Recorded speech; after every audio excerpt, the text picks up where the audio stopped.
Welcome to the Sound and Marketing Podcast. As you've probably noticed, Season 2 is a wrap. But not to fear, I've got a really exciting Season 3 premiering Tuesday, December 8th. As I am already halfway through recording Season 3, I can tell you for certain that you won't want to miss a single episode. My premiere guest is very exciting. To sum up Season 2 in one word is hard, but I'll try. Enlightening. That's the first word that came to me, so I'm going to stick with it. So many new friends have been made and so much knowledge has been stuffed into my brain that I can't even possibly summate the whole thing. So we're going to stick to highlights. Just know there is so much awesome packed into this past season that I highly recommend listening to it all. Here's just a few of my favorite highlights. In episode 36 and 37, I spoke with Alex Woodrich of Why Do Birds, a sound agency based in Germany. His explanation of sonic branding and sound DNA was spot on in my opinion, and their work is absolutely beautiful. I chose a clip from their work within the 2018 Winter Olympics in South Korea on the Hyundai Pavilion. Hyundai wanted to show off their work with fuel cell technology by utilizing the power of sound. Here's what Why Do Birds came up with. We worked with Hyundai for about a year and a half or so before the Pavilion project came along. The whole corporate sound had been developed. But then it came to this new challenge of communicating something in a pavilion in which people spend 10, 15 minutes walking through it, trying to experience fuel cell technology. And we did crazy stuff, worked with underwater microphones. When you extract electricity in the fuel cell technology, we said, okay, let's extract grains of sound out of audio bits, and we broke everything into pieces and came up with pretty fancy sounds. The good thing at the end of the day was that it all sounded really neat and pleasant as well. So it's not just technological stuff that we put together, but at the end of the day, it has to sound good as well. It has to be pleasant for the person walking through it.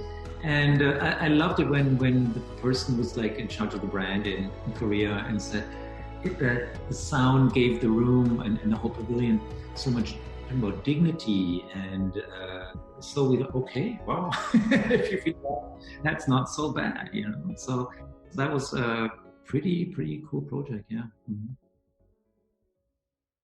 In episodes 38 and 39, I had the privilege of speaking with Jonathan Wolff, most well known as the composer and creator of that iconic sound that will forever be Seinfeld. No, that wasn't me. That was Jonathan. I chose this clip because he really summed up so beautifully how many different nuances of sound there is within that show. Long live Seinfeld. There was a lot of music in Seinfeld that was not thematic. Larry came to recognize that he could go to me for gags.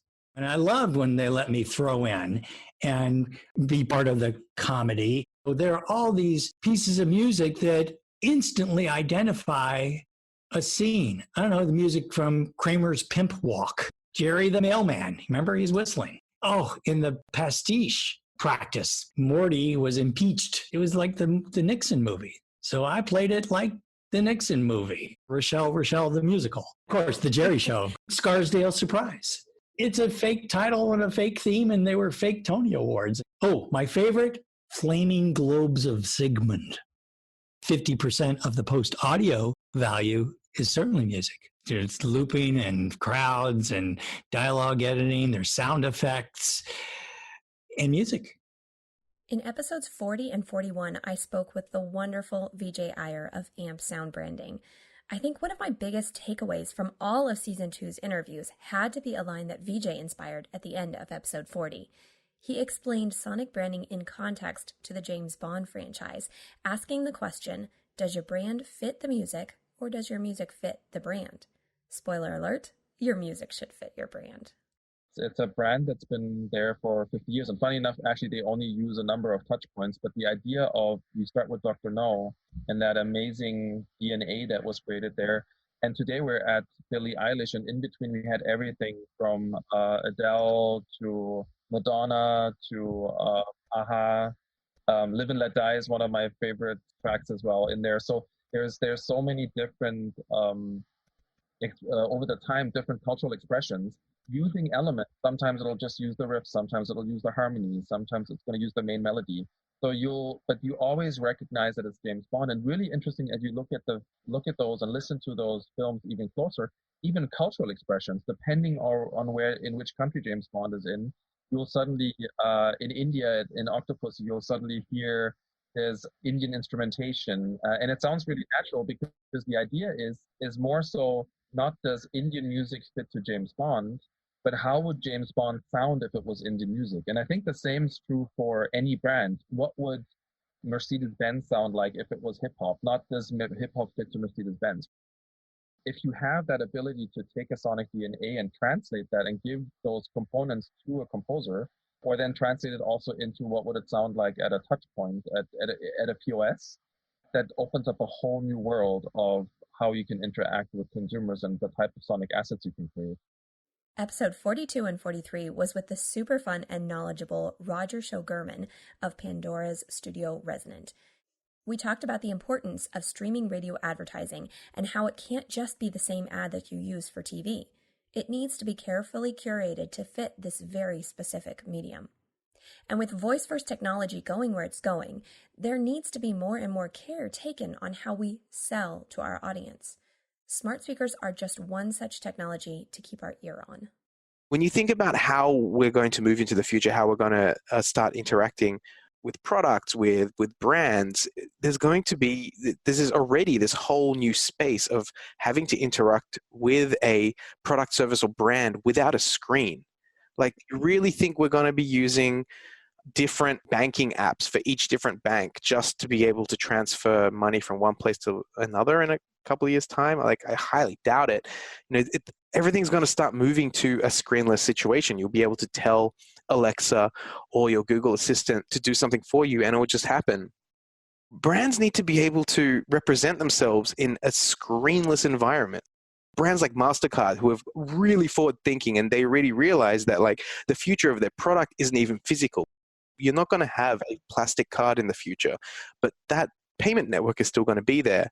And they were smart enough to be able to realize the value of a sonic identity. Every time you tap your phone to pay with a MasterCard, it's going to make that sound, it's so valuable. And it's going to be a long time before every single point of sale system in the world is going to be able to do that. Like, it's a huge, ambitious undertaking. But by the time we get there, they would have played that sound to everyone so many times that you will have recognized it. Like, I can't stress enough, like the time is now for brands to go out and stake their claim in the sonic space, because otherwise it's going to take a long time to catch up. And catching up, I think, in audio is going to be harder than it is with other mediums. There's a lot more restrictions around what you can and can't do with audio, and you have that benefit if you start early of time. You think about things like the Intel dun dun dun dun sound that everyone recognizes. It's like everyone recognizes it because they've heard it 100,000 times in their life. Noelle Silver really brings it home in episodes 48 and 49, where she talks about the true importance of diversity in voice tech. She breaks down how machine learning works best with a diverse team of programmers. Not just so you can check that diversity box for your company, but to acquire the data said company needs. This allows you to connect with a diverse audience, saves tons of money and ethical implications later on down the road, and potentially could make you a lot more money for said company. But I think Noelle says it best, so there you go. It is more expensive to be diverse because it costs more time and more money to wait for a team that is fully diverse. However, as with all good things, if you pay that money up front, you will get better products at the end. You won't go through what companies like Amazon and Facebook are going through right now, where they're shutting down models that they've spent millions, sometimes billions of dollars building. They're shutting them down because they're not diverse enough.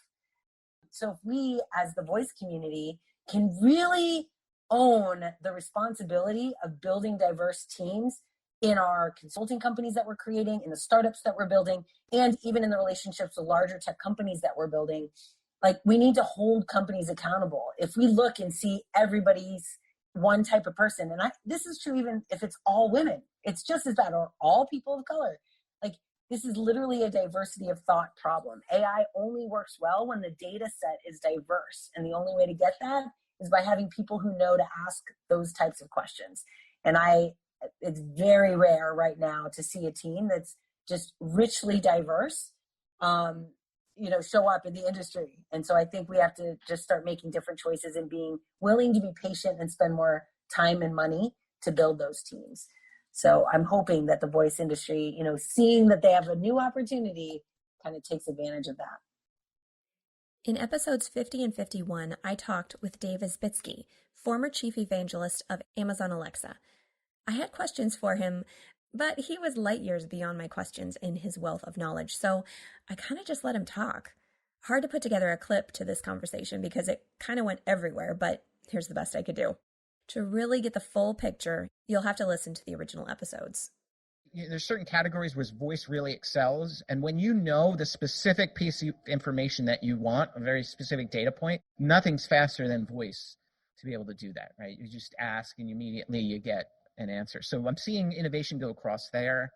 Even before the pandemic, what's interesting about voice, which you don't see on mobile, like all of us, it's very random throughout the day how often you're looking at your phone. But voice, there's a routine. And you can see this. And as you ask and you talk to brands and you talk to skill builders, you'll see that where there's a spike maybe in the morning when people are making coffee and they're having for something's called a flash briefing where you can get news. So I actually like to get good news. So I get good news in the morning and then I get some tech news. I get like a word of the day. You're getting all that done in the morning. For some people it was commute, probably not so much now. And then you'll see a spike at lunch. And what's been interesting with the pandemic is that routine has shifted a little bit to more of weekend because it's less 9 to 5 sitting in a car commute schedule, but you still see that routine. If you're really serious about getting customer engagement and acquisition, then you have to look at this as a business. What is your customer? What does your brand represent? What is your offering? Figure all of that out first. It doesn't even have to start with voice, but voice is another lever in all of that you can pull, and it allows you to go across all of these things. I always look at it as like meeting your customer in the moment.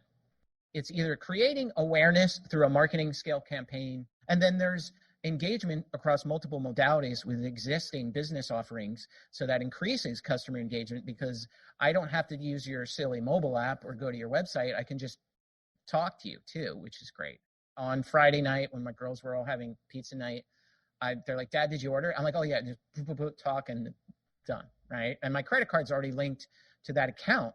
So now that is a point of sale. So your voice becomes a way to do a point of sale because everything's linked and it's automatic and seamless. What I tell people is you can do anything you would have normally done in your mobile app, and you should continue to do that. In fact, you probably have all this stuff existing server side. The true power of it is you've probably never had a customer that's talking to you in the moment. I was blown away by episodes 52 and 53, where I spoke to Holosonics about directional sound. It had not occurred to me that this was even possible. And when Joe Pompei started talking about what his technology can do, I got pretty excited.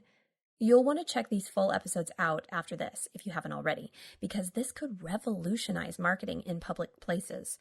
Through ultrasound technology, we have the ability to target consumers individually rather than blasting people that are not interested or are not involved. 7-Eleven used our systems all over the southern part of the U.S. for providing news and advertising from their digital signage displays to the people buying coffee. What happened originally, was they had these digital signage displays and they wanted to sell advertising on them. You can't sell advertising quite as effectively if it doesn't have sound. So they added sound and they used regular speakers from the TVs that were in the store, but it just bothered everybody. Everybody hated listening to it because the stuff would loop constantly, and they would hear the same things again and again, especially the clerks who had to work there. And one of the, people who had been in this business for a while arranging this, they told me that when you put speakers in a store and they're playing repetitive information, the clerks will do three things. The first thing they'll do is they'll figure out how to turn it down, and they'll turn the volume down on their own. If they can't figure out how to turn the volume down, they'll figure out how to turn it off. And if they can't figure out how to turn it off, they'll break it. He said this was just rampant in the industry. So we came along with the audio spotlight speakers and replaced the regular speakers in the TV. So the only person who would hear the digital signage content was the one standing right in front of it and engaging. Usually it's the person buying coffee. and they're mixing up coffee and they're putting their cream in and things like that. So they're there for a little while and they can hear it and they're not bothered at all by it. Now the advertisers are not irritating their customers. They're just advertising, and it's a pleasurable experience. You get some news, you get a couple of ads, and you get your coffee, and then you go off and you don't have to hear it anymore. So that made the adoption much, much wider, and it worked quite well. So that was a good type of application. So the general idea of being able to use sound in a public place without bothering people nearby is really a good niche for the audio spotlight technology, because speakers are so usually turned down. People don't want sound because they're afraid of the noise. But with the audio spotlight, they can deliver the sound to the people who need it or want it without bothering everybody else. And last but not least, we have Sixieme Son's Val Fleur. In episodes 56 and 57, Val shared some beautiful work that his agency has been a part of lately, and so I just had to highlight it. Sixieme Son truly understands that it is a deep dive into a company to find their true sound. There are so many projects I'm proud of. The work we've done for Renault, and a very powerful project. Some families, some mothers, and I know my mom loves Huggies.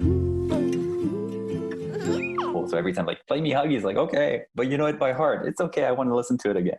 I have to say, I'm very proud of the work we've done and the latest project we've done for Royal Bank of Canada, RBC. You know, they never explored sonic branding before. And basically we created this, their very first ever sonic identity. And it's a big brand, it's a huge brand. It's one of the top advertisers here in Canada. So, you know, it was a big challenge. They were the greatest clients to work for and work with. And the reason why is also because they picked the most ambitious project. They picked the most ambitious sonic DNA. And that felt great, you know, to have this kind of confidence with them and shape that sonic territory from the ground to the sky with them was just an amazing experience. I could go on and on about the wonderful guests and represented companies and bodies of works, but I digress. I'll just say this. There is so much opportunity in voice and sound in general to make a huge impact on not just your company and brand, but the world. As we've learned in 2020, anything can happen, and it has. Sonic branding and voice-first technology is and has stepped up in this topsy-turvy marketing year. It has shown up in a pandemic, and I believe it will continue to show up as we eventually work our way out of it. Sound can be there for us and for our brands when traditional marketing is not available, as it used to be, and it has the ability to position us in this new multimodal immersive customer experience world that we are now in. And just to be clear, that multimodal immersive customer experience world is happening with or without COVID, so I hope you're ready. The Sound and Marketing Podcast Season 3 premieres Tuesday, December 8th.